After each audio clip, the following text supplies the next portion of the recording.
Michelle Obama fancies herself to be the best first lady of all time. That's why it's been so devastating to her that her legacy has been destroyed so quickly. In reality, Michelle was one of the worst first ladies this country has ever seen. She thought forcing teenagers to subsist on the same fare enjoyed by Eastern mystics would cure America's obesity problem. Prior to the U.S. Department of Agriculture foisting the settled science of the food pyramid on a trusting public, the nation's individual weight distribution looked like the typical bell curve. At one extreme of the graph were anorexics and on the other extreme were the morbidly obese. The vast majority was in the middle with an average weight.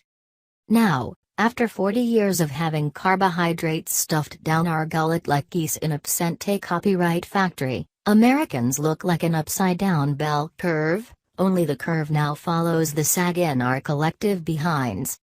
The good news for those who make a career in public service is the same government that caused the obesity epidemic is prepared to spend billions trying to reverse their epidemic. Michelle's legacy is part of that effort.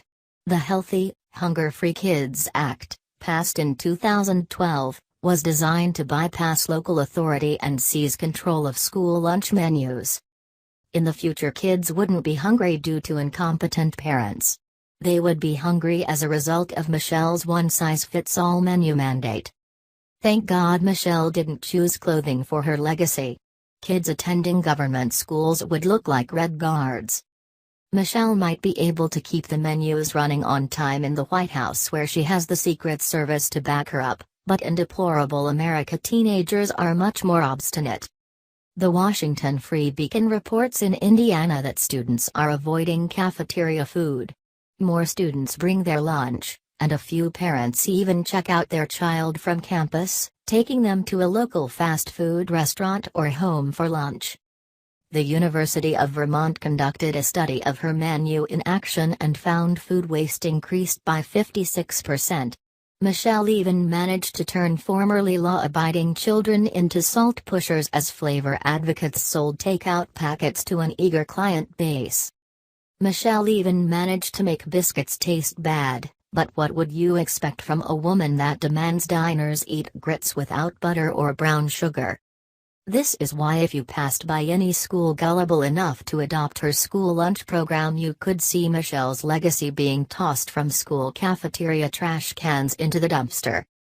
Now the Trump administration is calling a ceasefire in the war on flavor by halting new ingredient regulations in favor of requiring all government schools to serve borscht. Naturally, Michelle isn't happy. At the Partnership for a Healthier America Summit recently she protested, "Think about why someone is okay with your kids eating crap," and she wasn't talking about her menu. Michelle thinks that if it weren't for her benevolent intervention, mealtime in America would be a giant blindfolded taste test. Employing her usual drill sergeant delivery, she equates halting regulations that produce labels and menus no one bothers to read with totally clandestine cuisine. You shouldn't know what you're eating. Think about that. Stop there, think about that. You shouldn't know what you're eating. You're okay with that? You want to talk about nanny state and government intervention? Well, you just buy the food and be quiet. They think you don't care because what they hear from are the people who want their kids to eat whatever they want to eat.